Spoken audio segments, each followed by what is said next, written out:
மாத்திரமே, வேறொன்றும் வேண்டாம்.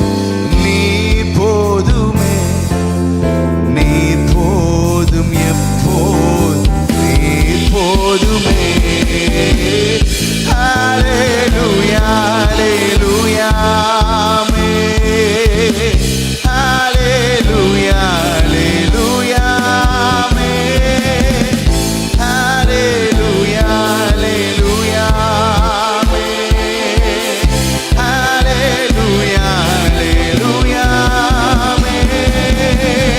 ஹல்லேலூயா, ஹல்லேலூயா, ஹல்லேலூயா.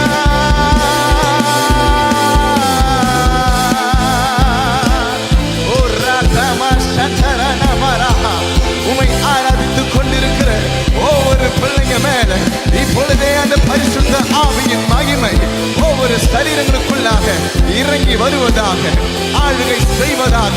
உம்மை ஆராதிக்கும் பொழுதே, உம்முடைய நாமத்தை உயர்த்தும் பொழுதே, உம்முடைய சமூகத்தின் எல்லைக்குள்ளாக வந்திருக்கிற உங்க பிள்ளைங்க மேல இப்பொழுது ஒரு பரிசுத்த ஆவியின் மகிமை, ஒரு வலதுகரத்தின் மகிமை, பரத்தின் மகிமை, உன்னதத்தின் மகிமை கடந்து வருவதாக. ஒவ்வொரு சிரசுகளுக்கு மேல அன்றைக்கு ஆரோனுடைய சிரசின் மேல ஊற்றப்பட்ட ஒரு தைலம், ஒரு அபிஷேக தைலம் ஒவ்வொரு பிள்ளைகளையும் இந்த காலை வேளையிலே நிரப்புவதாக, நடத்துவதாக. ரகமா சச்சரணமசே. நல்ல தலைக்கு மேல 2 கரங்களை தட்டி எவ்வளவு சத்தமாய் தட்ட முடியுமோ அவ்வளவு சத்தமாய் கரங்களை தட்டி உம்முடைய உன்னதமான பிரசன்னத்திற்காக, உம்முடைய உன்னதமான மகிமைக்காக இந்த காலை வேளையிலே எங்களை நிரப்பும்படியாக, எங்களை உயர்த்தும்படியாக, எங்கள் சூழ்நிலைகளை மாற்றும்படியாக, எங்கள் நடுவாக கடந்து வந்திருக்கிற உம்முடைய பிரசன்னத்திற்காக நாங்கள் உம்முடைய சமூகத்திலே வருவதற்கு முன்பதாகவே எங்களுக்காக இறங்கி வந்த தேவ சமூகத்திற்காக நாங்கள் நன்றி செலுத்துகிறோம் சொல்ற தேவ பிள்ளைங்க மாத்திரம் நல்ல கரங்களை தட்டி ஆமென், ஹல்லேலூயா. அவருடைய சமாதானத்தை நமக்கு கொடுத்திருக்கிறார். நம்ம எத்தனை பாடுங்க வந்தாலும், எத்தனை சமாதானமின்மைய சத்துருவானவன் விதைத்தாலும், இன்றைக்கு அதிலிருந்து ஒரு ஜெயத்தை கர்த்தர் ஏன் வாழ்க்கையில கொடுக்கிறதற்கு அவர் போதுமானவர்னு சொல்லி நம்புற தேவ பிள்ளைங்க மாத்திரம் சில நேரங்களில சில சூழ்நிலைகளை பார்த்து பயந்து நின்று கொண்டு இருக்கிறோம்.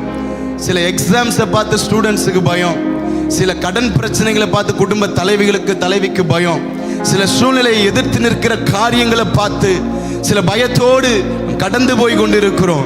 கர்த்தர் நமக்கு பயமுள்ள ஆவியை கொடுக்கவே இல்லைங்க. அவர் ஜெயம் கொடுக்கிற தேவன். இன்னைக்கு பயம் இல்லை, கர்த்தர் சூழ்நிலையை கடக்க பண்ணுகிற தெளிந்த புத்தியுள்ள ஆவியை எனக்கு கொடுத்திருக்கிறார்னு சொல்ற தேவ பிள்ளைங்க மாத்திரம் கவலைப்படுகிற அபிஷேகத்தை கர்த்தர் நமக்கு கொடுக்கல. கர்த்தர் நம்ம மேல வச்சிருக்கிற அபிஷேகம் அது சூழ்நிலை மத்தியில நின்று பேசுகிற அபிஷேகம், அவருக்காக செயல்படுகிற அபிஷேகம், அவருக்காக கொழுந்து விட்டு எரிகிற அபிஷேகத்தை கர்த்தர் சிரசு மேல ஊற்றி வைத்திருக்கிறார். இது சாதாரணமான அபிஷேகம் கிடையவே கிடையாது. இது சாதாரணமான அக்கினி கிடையாது.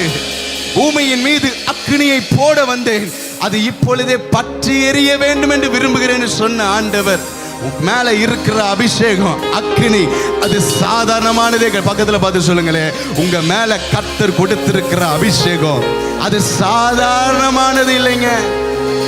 அது எதையும் பார்த்து சூழ்நிலையை பார்த்து பயப்படுகிற அபிஷேகத்தை கர்த்தர் உங்களுக்கு கொடுக்கவே இல்லை. ஜெயம் கொள்ளுகிற அபிஷேகம், சொல்லுங்க பக்கத்துல பார்த்து சொல்லுங்களேன், ஜெயம் கொள்ளுகிற அபிஷேகத்தை கர்த்தர் உங்களுக்கு கொடுத்திருக்கிறார். ஆமென். இன்னும் ஒரு விஷயம் கூட, பூமியின் மேல் உமக்கினியை பொழிந்திட வந்தவரே, பூமியின் மேல் உமக்கினியை பொழிந்திட வந்தவரே, அது இப்போது எங்கள் சபைகளிலே பற்றி எரியற்றுமே. அது இப்போது எங்கள் குடும்பத்திலே பற்றி எரியற்றுமே.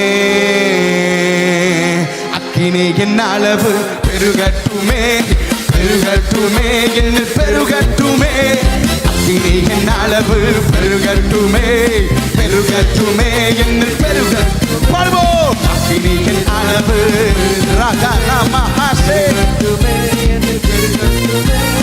அக்கினியின் அளவு பெருகட்டுமே, பெருகட்டுமே என்று பெருகட்டுமே. பரலோகம் எதிர்பார்க்கும் ஆராதனை செய்ய அக்கினியை ஊற்றிடுமே. பரலோகம் எதிர்பார்க்கும் ஆராதனை செய்ய அக்கினியை ஊற்றிடுமே. எங்கள் பலிபீடங்களும் ஆராதனைகளும் நெருப்பாய். ஒரு வாஞ்சையோடு கேட்போமா? எங்கள் பலிபீடங்களும் ஆராதனைகளும் நெருப்பாய் மாறட்டுமே. அக்கினியின் அளவு பெருகட்டுமே, பெருகட்டுமே என்று பெருகட்டுமே. அளவு பெருகட்டுமே, பாடுவோம். அக்கினியின் அளவு பெருகட்டுமே, பெருகட்டுமே என்று பெருகட்டுமே. பெருகட்டுமே, பெருகட்டுமே என்று பெருகட்டுமே. ஆவியே, ஆவியே, ஆவியே, ஆவியே சொல்லுவோம். ஆவியே, ஆவியே, ஆவியே, ஆவியே. அசைவாடும் அனலாக்கும் எங்கள் அக்கினி ஜுவாலையே. அசைவாடும் அனலாக்கும் எங்கள் அக்கினி. சேர்ந்து பாடுவோம். அசைவாடும் அனலாக்கும் எங்கள் அக்கினி ஜுவாலையே. அசைவாடும் அனலாக்கும் எங்கள் அக்கினி ஜுவாலையே. நல்ல தலைக்கு மேல ரெண்டு கரங்களை தட்டி ஹல்லேலூயா ஜீசஸ். எங்கள் ஆராதனை உமக்கே செலுத்த வந்தோன்னு சொல்ற தேவ பிள்ளைங்க மாற்றணும். நல்ல உள்ளத்தின் ஆழத்தில் இருந்து ஆண்டவரே உம்முடைய கிருபையின் பிரசன்னம், உம்முடைய சமூகத்தின் எல்லைக்குள்ளாக வந்திருக்கிற உம்முடைய பிள்ளைகளை இன்றைக்கு நீர் பிரகாசிக்க பண்ணுவீராக. அன்றைக்கு மலைக்கு மேலே இறங்கி வந்த மோசேயின் முகத்தை சகல கோத்திரங்களும் கண்டு ஒரு முகம் பிரகாசித்துக் கொண்டிருக்கிறதை கண்டு ஆச்சரியப்பட்டார்களே. இன்றைக்கு உம்முடைய சமூகத்திலே உம்மை ஆராதித்துக் கொண்டிருக்கிற ஒவ்வொரு பிள்ளைகளுடைய முகங்கள் பிரகாசிக்கட்டும் ஆண்டவரே.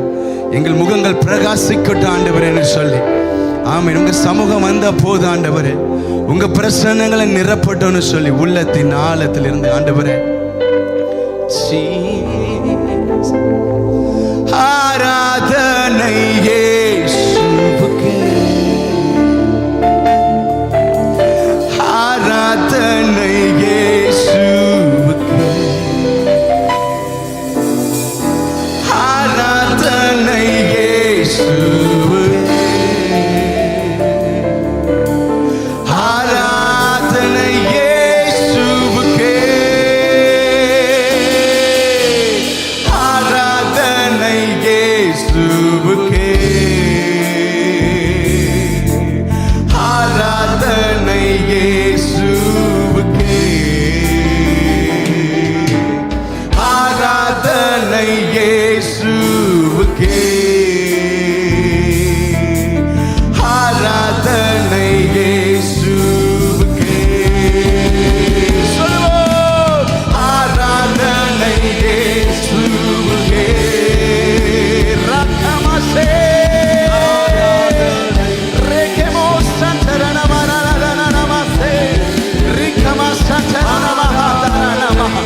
சில அடைக்கப்பட்ட கதவுகள், அடைக்கப்பட்டிருக்கிற மதகுகள் திறக்கப்படுகிறதற்காக நன்றி நன்றி ஆண்டவரே, நன்றி ஆண்டவரே என்று சொல்லி உள்ளத்தின் ஆழத்திலிருந்து உம்முடைய நாமத்தை உயர்த்துகிறோம், உம்முடைய நாமத்தை ஆராதிக்கிறோம், உம்முடைய நாமத்தை கீர்த்தனம்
ஆராதனை இயேசுவுக்கே,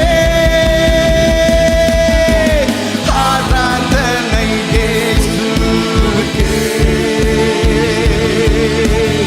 ஆராதனை இயேசுவுக்கே.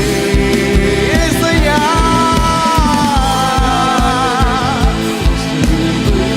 இயேசையா.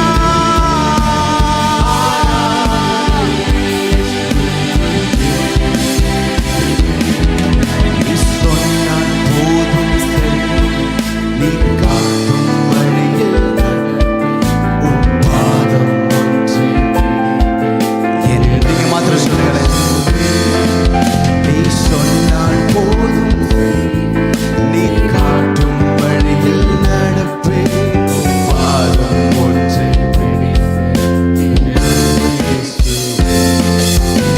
பாதை எல்லாம் அந்தகாரம் சூழ்ந்து கொண்டாலும் பாதை காட்டு நேசருண்டு, பயமே இல்லையே.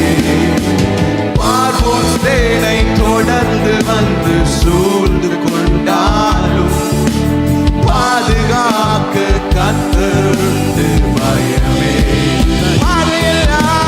பாதையெல்லாம் அந்தகாரம் சூழ்ந்து கொண்டாலும் பாதை காட்டு நேசருண்டு, பயமே இல்லையே. பார்வோன் சேனை தொடர்ந்து வந்து சூழ்ந்து கொண்டாலும் பாதுகாக்க கர்த்தருண்டு, பயமே இல்லையே. ஆராதனை இயேசுவுக்கே, ஆராதனை இயேசுவுக்கே, ஆராதனை இயேசுவுக்கே, ஆராதனை இயேசுவுக்கே, ஆராதனை இயேசுவுக்கே. ரகமா சசரலமஹலலலமஹ.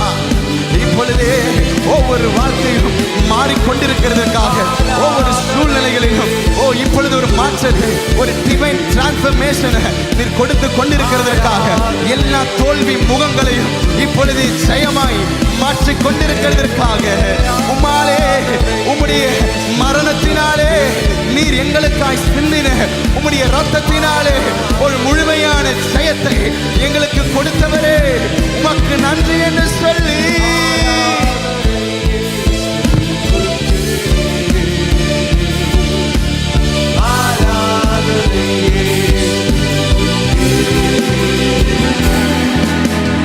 உயிர் வாழும் நாட்களெல்லாம்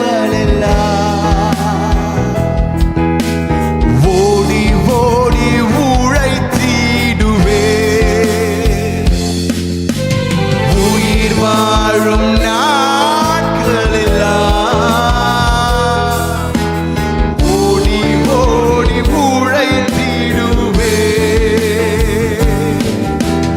அழைத்தீரும் சேவைக்கு ஒரு முழு அர்ப்பணிப்போடு என்னை அழைத்தீரும் சேவைக்கு, அதை நான் மறப்பேனோ, அதை நான் மறப்பேனோ. எஜமானனே, எஜமானனே, என் இயேசு ராஜனே, அப்பாவும் சந்நிதியில்தான் அகமகிழ்ந்து களி கூறுவே. அப்பாவும் சந்நிதியில்தான்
ஆண்டவர் சொல்லுகிறார், உங்கள் குறைவுகளை கிறிஸ்து இயேசுவுக்குள் மகிமையிலே நிறைவாக்குவார்.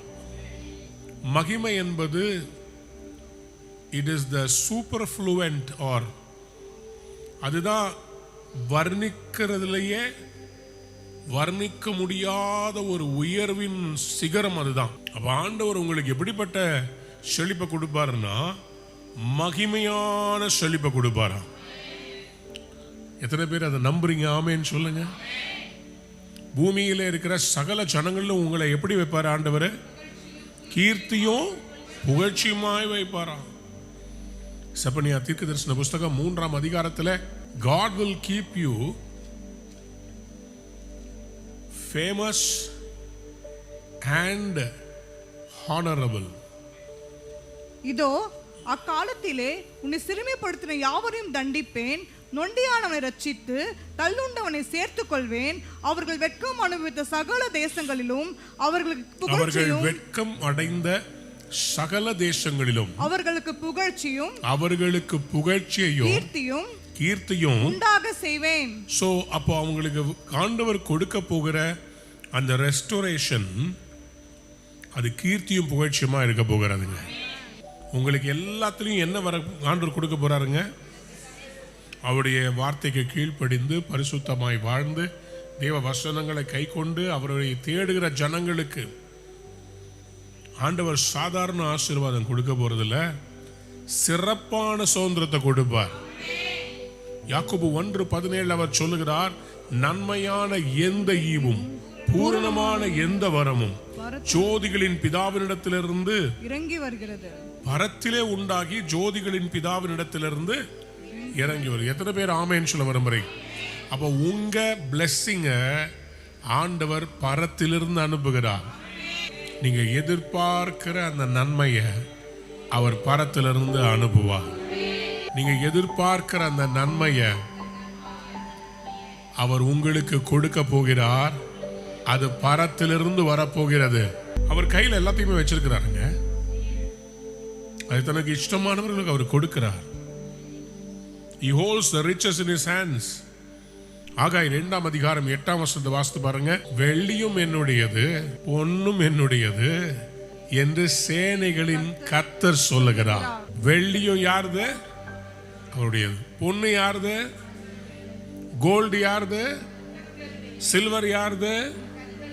அப்போ விலை ஏறினா என்ன, இறங்கினா என்ன? ஒடுநாளாகமம் 29:11 சொல்லுகிறது, கர்த்தாவே மாட்சிமையும் வல்லமையும் மகிமையும் ஜெயமும் மகத்துவமும் உம்முடையவைகள், வானத்திலும் பூமியிலும் உள்ளவைகள் எல்லாம் உம்முடையவைகள். கர்த்தாவே, ராஜ்யமும் உம்முடையது, தேவரீர் எல்லாருக்கும் தலைவராய் உயர்ந்திருக்கிறீர். ஐஸ்வர்யமும் கனமும் உம்மாலே வருகிறது. தேவரீர் எல்லாவற்றையும் ஆளுகிறவர். உம்முடைய கரத்திலே சத்துவமும் வல்லமையும் உண்டு. எவரையும் மேன்மைப்படுத்தவும் பலப்படுத்தவும் உம்முடைய கரத்தினால் ஆகும். ஐஸ்வர்யமோ கனமோ உம்மாலே வருகிறது. தேவரீர் எல்லாவற்றையும் ஆளுகிறவர். அப்படின்னா riches and wealth, it is in his hands. அவர்கிட்ட இருந்தா வருது. அப்ப அவர் யாருக்குனாலும் ப்ரமோஷன் கொடுக்க முடியும். அவர் யாருனாலும் வெல்த்தியா மாற்ற முடியும். அவரால் உங்களை ஆசீர்வாதமா மாற்ற முடியும். நம்புறவங்க மட்டும் ஆமேன்னு சொல்லுங்க. அவரால் உங்களை செல்வசீமானா மாற்ற முடியும். அவரால் உங்களுக்கு 10,000 இல்ல லட்சத்தையும் தர முடியும். அவரால் உங்களுக்கு கோடியிலையும் தர முடியும். நீங்க அவரை தேடி வந்தீங்கன்னா கோடி உங்களை தேடி வரும். இன்ஃபேக்ட் பாடி வரும். அது சந்தோஷமா பாடிக்கிட்டே வரும். நீங்க தான் கர்த்தர் பிள்ளையாமே, உங்களை தேடி வந்தேன், அவர் அட்ரஸ் கொடுத்தாரு, உங்களுக்கு ஒரு பார்சல் மாதிரி அவர் போட்டு விட்டுருவாரு. உங்களை தேடி அது வரும். சொல்லுங்க ஆமே. என்னை தேடி நன்மையும் கிருபையும் என்னை தொடரும்னு பைபிள்ல எழுதி இருக்குது. 2 வசனம் உங்களுக்கு சொல்றேன். அந்த 2 வசனமும் உங்க வாழ்க்கையை இன்னைக்கு தலைகீழா மாற்ற போறது. The mystery of divine increase. தெய்வீக பெருக்கத்தின் ரகசியங்களை பேசி கொண்டு வருகிறேன். அதில் உங்களுக்கு எத்தனை பாயிண்ட் கொடுத்துருக்கிறேன்றதை கொஞ்சம் ஞாபகப்படுத்தி கொள்ளுங்க. துதிக்கிறவர்களாய் இருக்கும்போது கர்த்தர் செழிப்பை தருகிறார். நீதிமானாய் வாழும்போது செழிப்பு வரும். தேவனை நம்பும் போது செழிப்பு வரும். உத்தமமாய் நடக்கும்போது ஃபெய்த்ஃபுல்லா இருந்தா செழிப்பு வரும். தேவனுடைய தயவு இருந்துச்சுன்னா செழிப்பு வரும். தேவனோடு பழகி சமாதானமா இருக்கும்போது என்ன வரும்? செழிப்பு வரும். கர்த்தரை முழு விடாமுயற்சி, மறந்துட்ட பாருங்க, விடாமுயற்சியோடு செயல்பட்டால் என்ன வரும்? தேவனோடு பழகி சமாதானமா இருக்கும்போது செழிப்பு வரும். கர்த்தரை முழு மனதோடு தேடும் போது செழிப்பு வரும். கர்த்தரை கனம் பண்ணும்படி நாம் காணிக்கை செலுத்தும் போது செழிப்பு வரும். உதார குணம் உள்ளவர்களாய் மற்றவர்களுக்கு கொடுக்கும் போது செழிப்பு வரும். 11வது வெளிப்பாடு, ஞானத்தின் வெளிப்பாட்டு கிடைச்சாதான் செழிப்பு வரும்.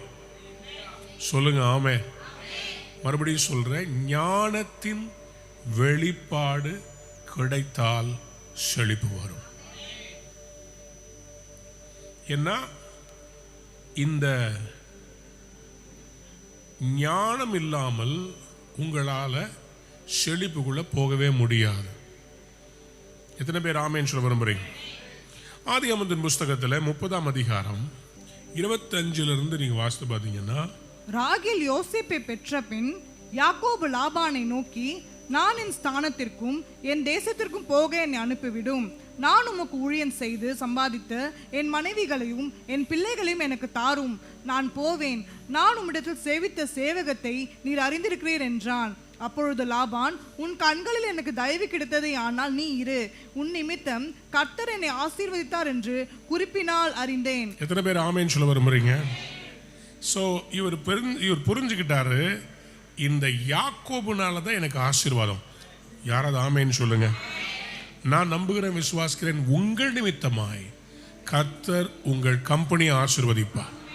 உங்கள் நிமித்தமாய் உங்க பிசினஸ்ல இருக்க எல்லாரையும் ஆசீர்வதிப்பார். நீங்க ஆசீர்வதிக்கப்பட்டவங்களா இருந்தீங்கன்னா நீங்க வேலை செய்யற இடமே ஆசீர்வாதமா இருக்கும். அல்லேலூயா சொல்லுங்க. நான் ஆசீர்வதிக்கப்பட்டேன், நான் ஆசீர்வாதமானவன். ஆமென். நீங்க ஒரு சாபமே இல்லை. என்ன கர்த்தர் உங்களை ஆசீர்வதிச்சிருக்கிறார். கர்த்தர் ஆசீர்வதிக்கிற மனுஷனை யாரும் சபிக்க முடியாது. அவர் ஆசீர்வதிக்க திருப்ப முடியாது. யாக்கோபு அவங்க மாமனார்கிட்ட வேலை செய்கிறார். மாமனார் என்ன பண்றாரு? யாக்கோபு கிட்ட இங்கே இருப்பான், அவனுக்கு வேலை தரேன்றார். ஸோ அவருக்கு ஒரு ஆலோசனை சொல்றார். என்ன ஆலோசனை? இந்த குட்டி போடுற ஆடுகள் எல்லாம் என்ன கலர்ல இருக்குதோ, என்ன பேட்டர்ன்ல இருக்குதோ, அந்த பேட்டர்ன் படி ஆடுகளை நாம் பிரித்து கொள்ளலாம் என்று சொல்லி அவங்க இருவருமாக ஒரு உடன்படிக்கை செய்கிறார்கள். என்ன உடன்படிக்கை? அதுக்கு என்ன இவர் சஜஸ்ட் பண்றாரு?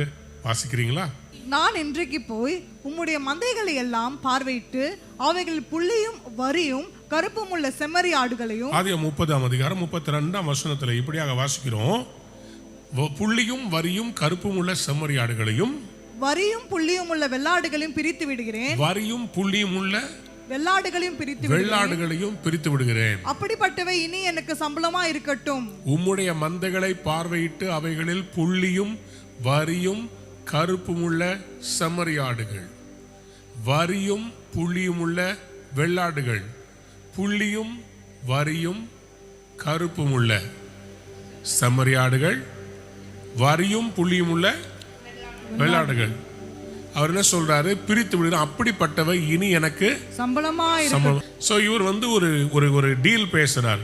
அந்த டீல்ல இவர் பேசுறது பெருசு இல்லை. ஆனா இந்த ஆசீர்வாதத்தை சம்பாதிக்கிறதுக்காக அவருக்கு ஒரு ஞானத்தை கர்த்தர் கொடுத்தார். யாராவது ஒரு ஆமென் சொல்லுங்க. உபாகமம் 8ஆம் அதிகாரம் 18ஆம் வசனம். இது ஒரு secret to prosperity. Deuteronomy 8:18 says, உன் தேவனாகிய கர்த்தரை நினைப்பாயாக, அவரே உன் பிதாக்களுக்கு ஆணையிட்டு கொடுத்த தம்முடைய உடன்படிக்கை உறுதிப்படுத்தும்படி. உன் தேவனாகிய கர்த்தரை நினைப்பாயாக, அவரே உன் பிதாக்களுக்கு ஆணையிட்டு கொடுத்த தம்முடைய உடன்படிக்கையை உறுதிப்படுத்தும். உங்க பிதாக்களுக்கு சொன்னதை உறுதிப்படுத்தும்படிக்கு இந்நாளில் உனக்கு உண்டாயிருக்கிறது போல. எல்லாரும் சொல்லுங்க, இந்நாளில் உனக்கு உண்டாயிருக்கிறது போல. என்னவா? ஐஸ்வரியத்தை சம்பாதிக்கிறதுக்கான பலனை உனக்கு கொடுக்கிறவர். பலனை உனக்கு கொடுக்கிறவர். ஐஸ்வரியத்தை சம்பாதிக்கிறதுக்கான ஞானத்தை, பலத்தை கர்த்தர் உங்களுக்கு தருவார். யாருக்கெல்லாம் வேணும் அவங்க மட்டும் ஒரு அல்லேலூயா சொல்லுங்க, சத்தமா ஆமென் சொல்லுங்க. எப்படி பரிசுத்த ஆவியை பெறுவதற்கு உங்களுக்கு ஒரு பலன் தேவைப்பட்டதோ, அப்போஸ்தலர் 1:8 ஆண்டவர் என்ன சொன்னாரு? நீங்க எருசலேம் விட்டு போகாதீங்க, பரிசுத்த ஆவியின் உன்னதமானவருடைய பலன் என்ன பண்ணும்?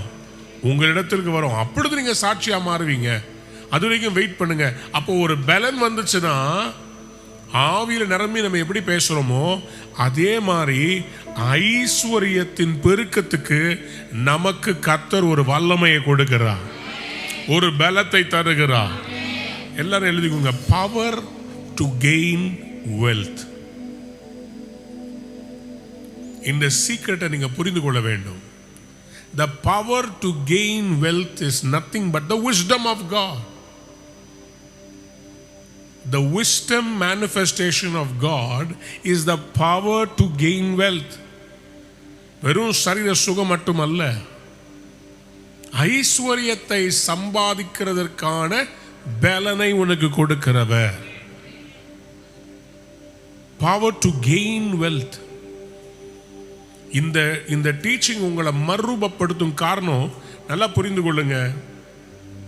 இப்ப நானும் எழுப்புதலுக்காக ஜெபிக்கிற ஆள், நிறைய எழுப்புதல் வேணும் ஆண்டவரேன்னு சொல்லி ஜெபிச்சுட்டு இருக்கிறேன். இப்ப இந்த எழுப்புதலை காணணும்னு சொன்னா நல்லா புரிஞ்சுக்கணும், எழுப்புதலோடு கூட செழிப்பும் வரும். தாவீது சாலமோன் இருக்கும்போது அவங்க எவ்வளவு ஆடுகளையும் எவ்வளவு காளைகளையும் பலி செலுத்தினாங்க தெரியுமா?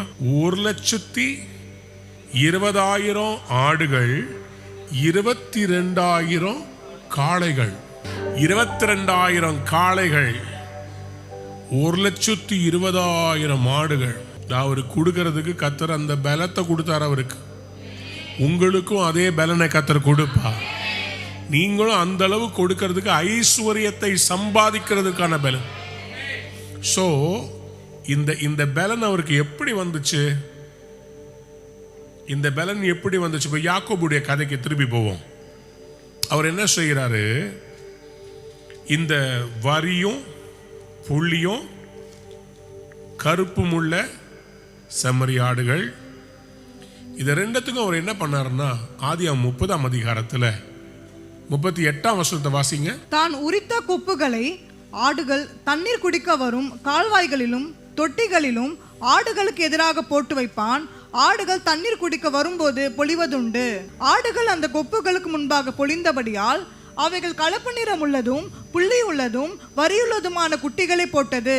அந்த ஆட்டுக்குட்டிகளை யாக்கோபு பிரித்து கொண்டு ஆடுகளை லாபானுடைய மந்தையில் இருக்கும் கலப்பு நிறமானவைகளும் கருப்பானவைகள் எல்லாவற்றுக்கும் எதிராக நிறுத்தி தன் ஆடுகளை லாபானுடைய மந்தையோடு சேர்க்காமல் தனிப்புறமாக வைத்துக் கொள்வான்.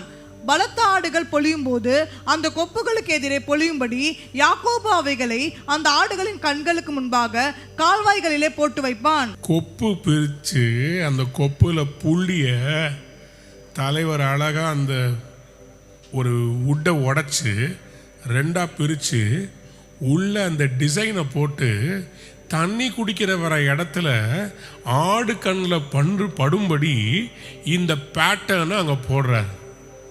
தண்ணி குடிக்க வந்த ஆடெல்லாம் மைண்டு ஃபுல்லாக என்ன இருக்கும்? புள்ளி வரி புள்ளி வரி புள்ளி வரி புள்ளி வரி. இது நீங்கள் நம்ப மாட்டீங்க, சயின்டிஃபிக்காக ப்ரூவ் பண்ணியிருக்கிறாங்க.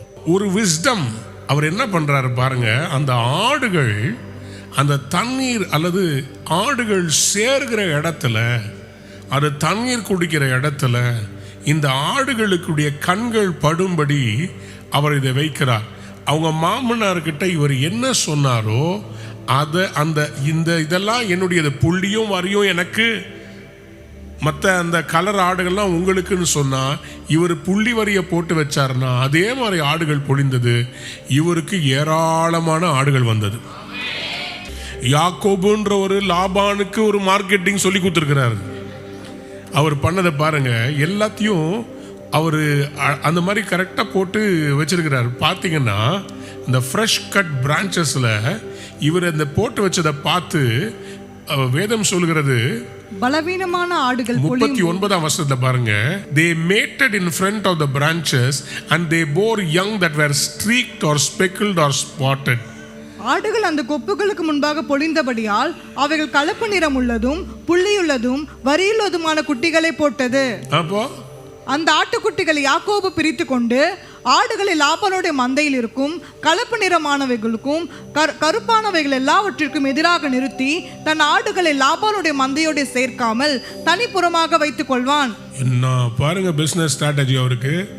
இவர் ஆடுகள்லாம் எப்பெல்லாம் ஸ்ட்ராங்கான ஆடு பொழியுமோ அப்போ மட்டும் இவர் கொண்டு வந்து அந்த டிசைனை காமிச்சிருக்கிறார். ஸ்ட்ராங்கான ஆடு பொழியும் போது இந்த டிசைனு, வீக்கான ஆடுனா ஒரு டிசைனிங் காமிக்கல, அது எல்லாம் வழக்கம் போல் அதனுடைய இனத்தின்படி போடுது. இப்போ இதிலிருந்து எனக்கு ஒரு கதை ஒன்று புரியுது. இது ஆண்டவர் கொடுக்கிற ஒரு ஞானம். ரெண்டாவது, நீங்கள் எதை பார்த்து இன்ஸ்பயர் ஆகுறீங்களோ அது மாதிரி தான் உங்களுக்கு ஆசீர்வாதம் வரும். விசுவாசிக்கிறவங்க யாராவது ஆமேன்னு சொல்லுங்க. ஹல்லேலூயா. பக்கத்தில் பார்த்து சொல்லுங்க, நீங்கள் ஓட்டாண்டியா இருக்கக்கூடாது, நீங்கள் ஆசீர்வாதமாக இருக்கணும். உங்களை கரங்களை பலப்படுத்த போறா. நீங்கள் செருபாபேலாய் மாற போறீங்க. உங்க கை தான் அஸ்திபாரம் போட போது, உங்க கை தான் கட்டி முடிக்க போகுது ஆலயத்தை. 42ஆம் வசனம் சொல்கிறது, பலவீனமான ஆடுகள் பொழியும் போது அவைகளை போடாமல் இருப்பான். இதனால் பலவீனமானவைகள் லாபானையும் பலமுள்ளவைகள் யாக்கோபையும் சேர்ந்தன. அப்புறம் இவ்விதமாய் அந்த புருஷன் மிகவும் விருத்தி அடைந்து திரளான ஆடுகளும் வேலைக்காரிகளும் வேலைக்காரர்களும் ஒட்டகங்களும் கழுதைகளும் உடையவனானான். யாக்கோப ஆசீர்வதிக்கிறது யாருங்க? நீ அந்த தேசத்துக்கு போயிட்டு திரளா திருப்பி வருவேன்னு சொன்னது யாரு? உங்களுக்கு கர்த்தர் ஐஸ்வர்யத்தை சம்பாதிக்கிறதற்கான பலன ஞானத்தை, அதை விட ரொம்ப இது என்னன்னா, நீங்க எல்லாத்தையும் சம்பாதித்து பாருங்க, அவன் அவ்வளோ விருத்தி அடைந்து திரளான ஆடுகள் வேலைக்காரிகள். இங்க பாருங்க, உங்க ஆசீர்வாதம் பெருக பெருக உங்கள் சம்பத்து பெருகும், உதவி செய்கிறவங்க பெருகுவாங்க, எல்லைகள் பெருகும். அதுக்கு தேவை இந்த ஞானம். நீதிமொழிகள் 3:13 வாசிங்க. ஞானத்தை கண்டடைகிற மனுஷனும் புத்தியை சம்பாதிக்கிற மனுஷனும் பாக்கியவான்கள். ஞானத்தை கண்டடைகிற மனுஷன், புத்தியை சம்பாதிக்கிற மனுஷன் யார்? பாக்கியவான்கள், ஆசீர்வதிக்கப்பட்டவங்க. சொல்லுங்க, உங்களுடைய ஞானமும் உங்களுடைய புத்தியும் உங்களுக்கு எதை கொண்டு வரும்னா ஆசீர்வாதத்தை கொண்டு வரும். So you need the wisdom. யாராவது ஆமேன்னு சொல்லுங்களேன். பக்கத்தில் பார்த்து சொல்லுங்க, ஞானம் தேவைங்க. சொல்லுங்க, ஞான சூனியமா இருக்காதீங்க. நீதிமொழிகள் 8ஆம் அதிகாரம் 10ஆம் வசனத்தை வாசித்து பாருங்களேன். வெள்ளியை பார்க்கிலும் என் புத்திமதியையும் பசும் பொன்னை பார்க்கிலும் ஞானத்தையும் அங்கீகரித்துக் கொள்ளுங்கள். பசும் பொன்னை பார்க்கிலும் ஞானத்தையும் அங்கீகரித்துக் கொள்ளுங்கள். ஏன் இதை சொல்றாருன்னா நல்லா புரிந்து கொள்ளுங்க. இந்த வெள்ளியும் பொன்னும் விட ஞானத்தை பெற்றினா இதை உன்னால மல்டிப்ளை பண்ண முடியும். இதை நீ தேடாத, இதை தேடு, அப்போ இதெல்லாம் உனக்கு கூட கொடுக்கப்படும். ஞானம் எங்க வருதுங்க? கர்த்தருக்கு பயப்படுதலே ஞானத்தின் ஆரம்பம். சொல்லுங்க ஆமென். அப்போ ஐஸ்வர்யத்தை தேடாம ஞானத்தை தேடுனா அதனுடைய பை ப்ராடக்ட் வெள்ளியும் பொன்னும். அதனால தான் ஆண்டவர் சொல்றாரு, பண ஆசை எல்லா தீமைக்கும் வேறா இருக்கிறது. சோ என்னுடைய பிரையாரிட்டி என்னன்னா, என் பிரையாரிட்டி கர்த்தர். எனக்கு பிரையாரிட்டி கர்த்தரா வச்சிருக்கிறேன். எனக்கு ஐஸ்வர்யம் வேணும், எனக்கு வெள்ளி வேணும், எனக்கு பொண்ணு வேணும், ஆனா என் மனசை அதுல நான் விட மாட்டேன். என் மனசு கர்த்தர் மேல இருக்குது. அவரே உனக்கு ஐஸ்வர்யத்தை சம்பாதிக்கிறதுக்கான பலனை தருகிறவர். எத்தனை பேர் ஆமேன்னு சொல்ல விரும்புறீங்க? அல்லேலூயா. அப்போ இந்த விஸ்டம் இது ரொம்ப ரொம்ப முக்கியமானதா இருக்குது. பிரசங்கி 7ஆம் அதிகாரம் 11ஆம் வசனம். சுதந்திரத்தோடே ஞானம் நல்லது, சூரியனை காண்கிறவர்களுக்கு இதனாலே பிரயோஜனம் உண்டு. Wisdom like an inheritance is good. Thing is a good thing and benefits those who see the sun. நீங்க உயிரோடு இருக்கும்போது உங்களுக்கு ஞானம் நல்லது. ஏதோட உங்களுக்கு சொத்து இருந்தா கூட கூடவே ஞானம் இருக்கிறது நல்லது. இன்ஹெரிட்டன்ஸை விட விஸ்டம் இருக்கிறது நல்லது. எழுதிக்கோங்க, மோர் தேன் மை இன்ஹெரிட்டன்ஸ் மை விஸ்டம். அதனால தான் பாருங்க, ஆண்டவர் சாலமோன் ராஜாவிடத்திலே தோன்றி உனக்கு என்ன வேண்டும் என்று கேட்டபோது சாலமோன் அதற்கு என்ன பதில் கொடுத்தார்? ஜனங்களை நியாயம் விசாரிக்கிறதுக்கு எனக்கு என்ன வேணும்? ஆண்டவர் அதுக்கு ரிப்ளை கொடுக்கிறார் பாருங்க. ஞானத்தை கேட்ட சாலமோன் கிட்ட அவர் என்ன ரிப்ளை கொடுத்தாரு? 2 நாளாகவும் 1ஆம் அதிகாரம் 11-12 வாசிங்க. அப்பொழுது தேவன் சாலமோனை நோக்கி, இந்த விருப்பம் உன் இருதயத்தில் இருந்தபடியாலும் நீ ஐஸ்வர்யத்தையும் சம்பத்தையும் கனத்தையும் உன் பகைஞரின் பிராணனையும் நீடித்த ஆயுசையும் கேளாமல் நான் உன்னை அரசாள பண்ணின என் ஜனத்தை நியாயம் விசாரிக்கத்தக்க ஞானத்தையும் விவேகத்தையும் நீ கேட்டபடியினாலும் ஞானமும் விவேகமும் தந்திருக்கிறதும் அல்லாமல் அத ரெண்டுத்தையும் தந்துட்டு உனக்கு முன்னாடி இருந்த எல்லா ராஜாக்களுக்காகிலும் உனக்கு பின் இருக்கும் ராஜாக்களுக்காகிலும் இல்லாத ஐஸ்வர்யத்தையும் சம்பத்தையும் கனத்தையும் உனக்கு தருவேன் என்றார். பிசாசுக்கும் நமக்கும் இருக்கிற ஒரே டிஃபரன்ஸ் இதுதான். பிசாசு கிட்டையும் வெள்ளியும் பொண்ணு இருக்கு, தெரியுமா உங்களுக்கு? ஆண்டவராகிய இயேசு கிறிஸ்துவை சோதிக்கும்படி ஒரு உயரமான இடத்துக்கு கூட்டிட்டு போய் இவைகள் எல்லாம் எனக்கு ஒப்பு கொடுக்கப்பட்டிருக்கிறது, என்னை தாழ விழுந்து பணியும் இதெல்லாம் உங்களுக்கு தரேன்னு சொன்னான். உடனே நம்ம யோசிக்க கூடாது, ஐயோ ஐஸ்வர்யமும் இது வெள்ளியும் பொண்ணும் என்னுடையதுன்னு சொன்னாரே, இப்போ சாத்தான் எனக்கு இருக்குதுன்னு சொல்றானே, அவன் திருட. அப்போ பிசாசு பாருங்க, அவன்கிட்ட ஒன்று இருக்குது, ஆனா அது உண்மையான ஐஸ்வர்யம் கிடையாது. ஏன் சொல்றேன்னா, எசேக்கியேல் 28 ஆண்டவர் அந்த சாத்தானை பத்தி அட்ரஸ் பண்ணும்போது எசேக்கியேல் 28:4 வாசித்து பாருங்க. நீ உன் ஞானத்தினாலும் உன் புத்தி யாருடைய ஞானம்? லூசிஃபர் பிசாசுடைய ஞானத்தினாலும் உன் புத்தியினாலும் அவன் சொந்த புத்தியினாலும் பொருள் சம்பாதித்து பொன்னையும் வெள்ளியையும் பொக்கிஷ சாலைகள் சேர்த்து கொண்டாய். அப்போ நல்லா புரிஞ்சுக்கோங்க, here comes the crucial turning point. உங்களுடைய ஐஸ்வர்யமும் சம்பத்தும் யாருக்கு சொந்தமானது? எதற்காக கர்த்தர் உங்களுக்கு தர வேண்டும்? It is very important that we learn why we need the riches, what purpose we need it for. சும்மா எல்லாருக்கும் பகட்டா காமிக்கிறதுக்காக நமக்கு காசு வேண்டாங்க. அவங்களோட சிறந்த கார் நான் வச்சிருக்கிறேன்னு காமிக்கிறதுக்காக வேண்டாங்க.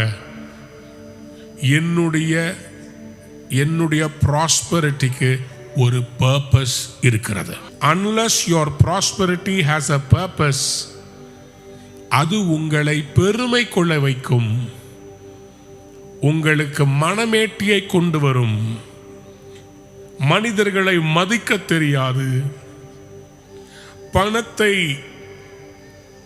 தண்ணி போல செலவழிக்கிறது, தங்கள் இச்சைகளை நிறைவேற்றிக் கொள்வதற்காக பணத்தை சம்பாதிக்கிறது. அந்த ஐஸ்வர்யத்தை சாத்தான் எதுக்கு சேர்த்தான்?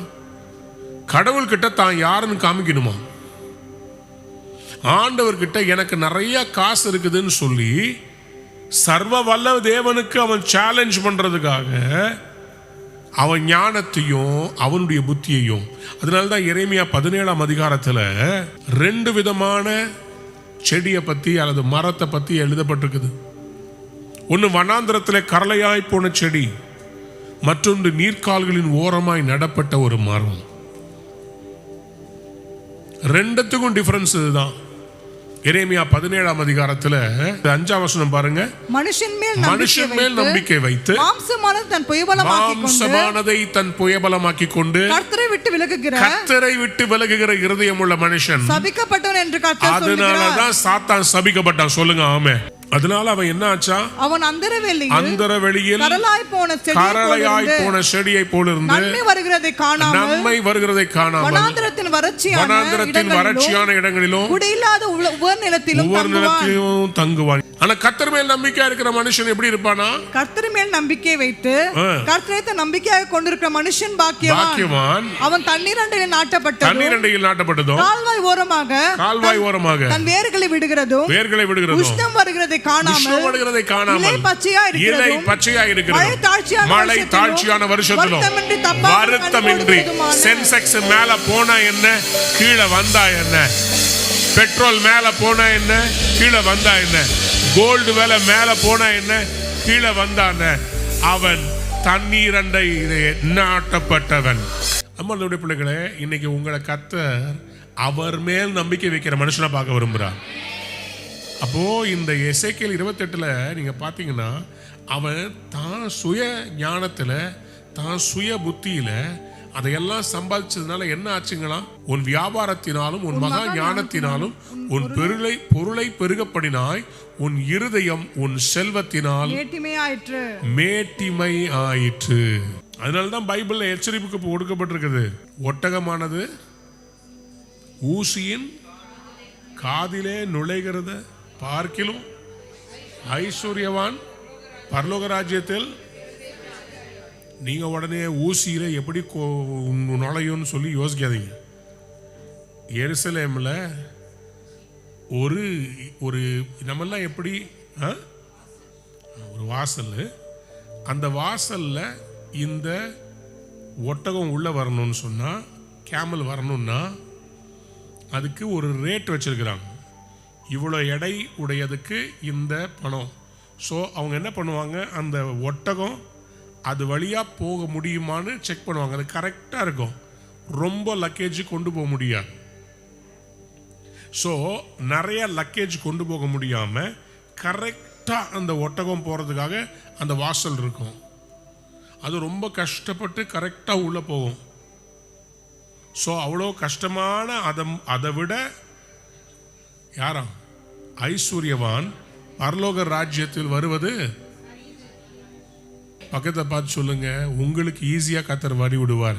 ஏன்னா நம்ம இருதயம் பணத்து மேல இல்ல, நம்ம இருதயம் தேவ மகிமையின் மேல இருக்குது. இதுதான் அந்த ஊசி வாசல். அதுதான் அந்த ஒட்டகம் ஊசியின் காதிலே நுழைவது போல. அது பெரிய டோரு. அந்த டோருடைய காது, அதுக்கு தான் சொல்லுவாங்க ஊசியுடைய காதிலே ஒட்டகம் நுழைவதை பார்க்கணும். இதை காலாகாலமாக நம்ம ஆட்கள் நம்ம நூல் கோக்கிற ஊசியை வச்சு ஆண்டவரே சொல்லிட்டார்.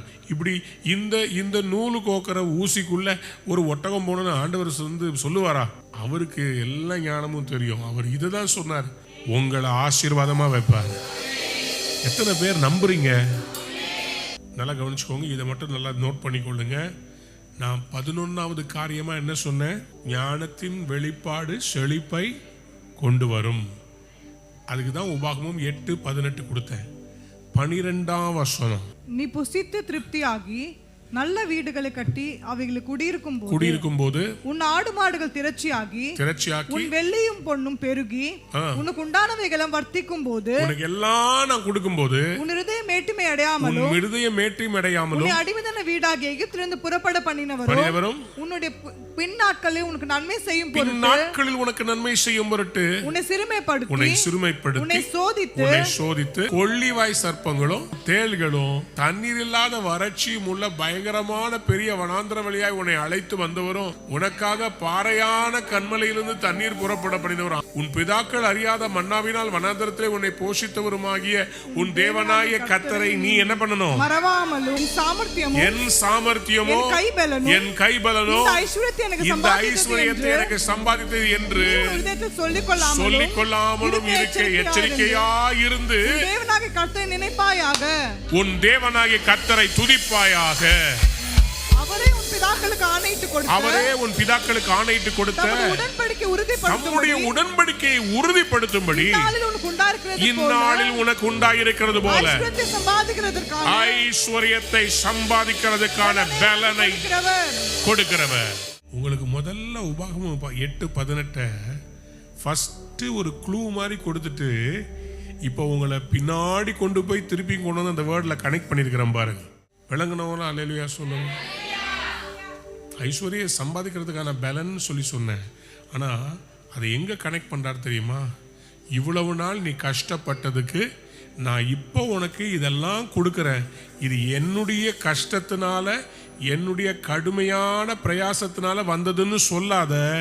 ஏன்னா ஒரு மனுஷனுக்கு ஐஸ்வர்யத்தை கொடுக்கறது, அதை சம்பாதிக்கிறதுக்கான பலத்தை கொடுக்கிறதே நான் தான்.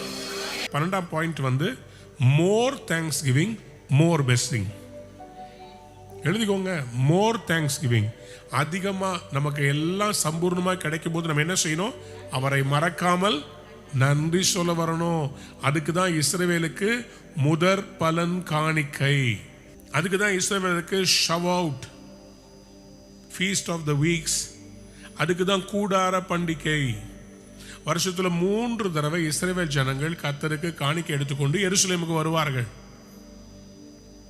3 முறை அவர்கள் கர்த்தருக்கு சிறப்பானதை கொண்டு வந்து கர்த்தருக்கு கொடுக்கிறாங்க. காரணம் என்ன? இது அவங்க டைத் இல்லை, கர்த்தர் அவங்களுக்கு கொடுத்த லாபத்திலிருந்து தேங்க்ஸ் கிவிங். டைத்து கிடைச்ச நன்மைக்கு நன்றி சொல்ற, ஆண்டவருக்கு நன்றி சொல்ற நன்றி கடன். ஆனா இது என்ன தெரியுமா? உற்சாக பலி. சந்தோஷத்துல கர்த்தருக்கு கொடுக்கிற உற்சாக பலி, நன்றி பலி. எல்லாம் கொடுத்துட்டாரு, எல்லாம் இருக்குது, ஆனா அனுபவிக்க முடியலன்னா அந்த ஐஸ்வர்யம் எதுக்கு? சில பேர் பெரிய பணக்காரனா இருப்பான், கிழிஞ்ச ஸ்லிப்பர் போட்டு வருவான். எதுக்கு? கண்ணு பட போகுது யா, கண்ணு பற்ற போகுது. அதனால என்ன பண்ணுவாங்கன்னா சிம்பிளா இருக்கிற கோடீஸ்வரனா இருப்பாங்க. ஆனா பாருங்க, நிறை குடம் தரும்பாது உண்மைதான். அதுக்குன்னு நீ பிச்சைக்கார வேஷம் போட வேண்டியது இல்லை. பிரசங்கி 5:19 சொல்கிறது, தேவன் ஐஸ்வர்யத்தையும் சம்பத்தையும் எவனுக்கு கொடுத்திருக்கிறாரோ, பக்கத்துல பார்த்து சொல்லுங்க, யாருக்கு கொடுத்திருக்கிறாரோ. இப்போ உங்களுக்கு லேண்ட் இருக்குன்னு வச்சுக்கோங்களேன், அந்த லேண்ட்ல நீங்க வீடே கட்ட முடியலன்னா அது இருந்து என்ன பிரயோஜனம்? ஒரு கார் உங்களுக்கு இருக்குது, நீங்க காரே ஓட்டாம 3 வருஷம் கழிச்சு விழுத்தீங்கன்னா என்ன பிரயோஜனம்? தேவன் ஐஸ்வர்யத்தையும் சம்பத்தையும் எவனுக்கு கொடுத்திருக்கிறாரோ அவன் அதிலே புசிக்கவும் தன் பங்கை பெறவும் தன் பிரயாசத்திலே மகிழ்ச்சியா இருக்கவும் அவனுக்கு அதிகாரம் அளிப்பது தேவனுடைய அனுகிரகம். எவ்வளவுதான் ஐஸ்வர்யமும் வெள்ளியும் பொண்ணும் இருந்தாலும் அதை அனுபவிக்கிறதுக்கு அந்த கிருபையை கொடுக்கிறது தேவனுடைய இரக்கம். இப்ப சொல்லுங்க, வெள்ளியும் பொண்ணும் முக்கியமா, கர்த்தருடைய இரக்கம் முக்கியமா? சம்பாதிக்கிறதுக்கும் அவர் இரக்கம் தேவை, சம்பாதித்ததை அனுபவிக்கிறதுக்கும். நான் இப்படி யோசிக்கிறேன், நம்ம வாழ்ற நாட்கள்ல கர்த்தர் நமக்கு கொடுக்கிற ஆசீர்வாதம் ஐஸ்வர்யத்தை தரும், அதனோடு அவர் வேதனையை கூட்ட மாட்டார். கர்த்தர் நம்மளை லிபரேட் பண்றார், உங்களை விடுதலை பண்ணுகிறார். நீங்க விடுதலையோடு கடந்து போக போறீங்க. எப்படி இஸ்ரவேல் ஜனங்க அவங்க சிறையிருப்புல 400 வருஷம் எகிப்துல இருந்துட்டு பாஸ் ஓவர் பண்ணாங்களோ, அதே மாதிரி வெள்ளிக்கிழமை நீங்க எகிப்துல இருந்து கானானுக்கு கிராஸ் ஓவர் பண்ண போறீங்க. வெள்ளிக்கிழமை தொடங்குது, ஞாயிற்றுக்கிழமை முடியுது. நீங்க எகிப்துல இருந்து கானானுக்கு கிராஸ் ஓவர் பண்ண போறீங்க.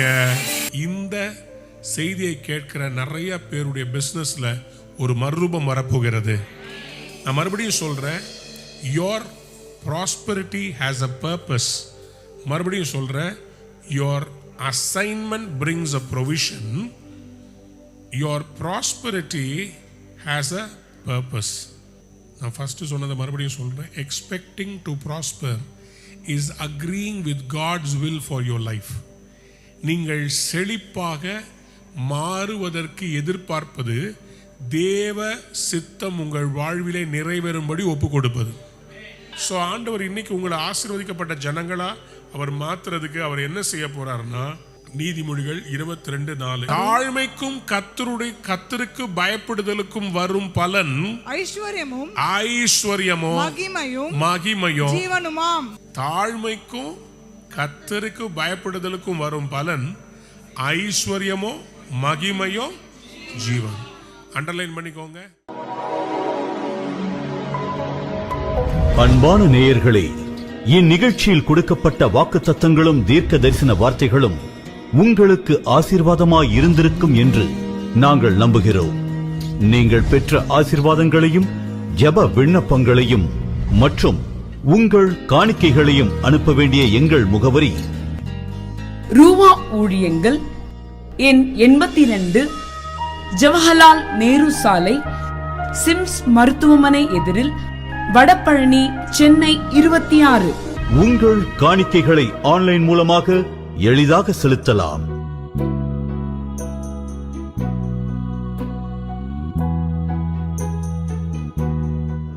எங்கள் இணையதள முகவரி www.ruhaministries.org.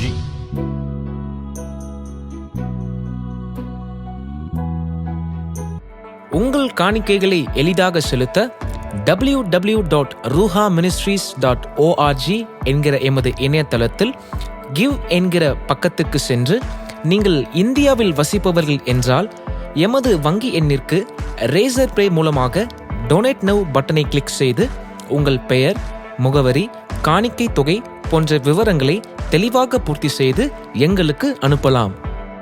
உங்கள் காணிக்கைகளை கூகுள் பே, போன்பே மற்றும் பேடிஎம் மூலமாக செலுத்த திரையில் காணும் QR கோடை ஸ்கேன் செய்து நீங்கள் எதற்காக செலுத்துகிறீர்கள் என்கிற விபரத்தையும் குறிப்பிட்டு அனுப்பலாம். எமது கூகுள் பே, போன்பே தொலைபேசி எண் 9444150777 மற்றும் எமது பேடிஎம் தொலைபேசி எண் 9884331777 என்கிற தொலைபேசி எண்கள் மூலமாகவும் அனுப்பலாம். நீங்கள் வெளிநாட்டில் வசிப்பவர்களானால் பேபால் வசதியை பயன்படுத்தி உங்கள் கிரெடிட் அல்லது டெபிட் கார்டு மூலமாக பே நவ் பட்டனை கிளிக் செய்து உங்கள் காணிக்கைகளை அனுப்பலாம்.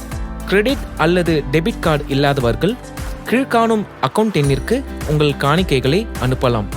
எமது அக்கவுண்ட் விவரங்கள்: account name E. Alvin Thomas, account number 6023-0150-0930, bank name ICICI bank, branch name west Mambalam, IFSC code ICIC 0006023, swift code ICICI NBB XXX.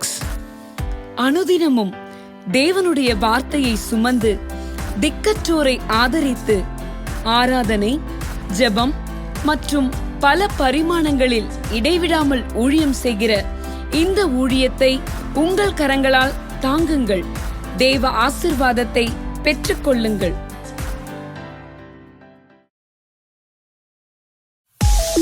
நீங்கள் பார்த்துக் கொண்டிருப்பது உங்கள் ரூஹா டிவி.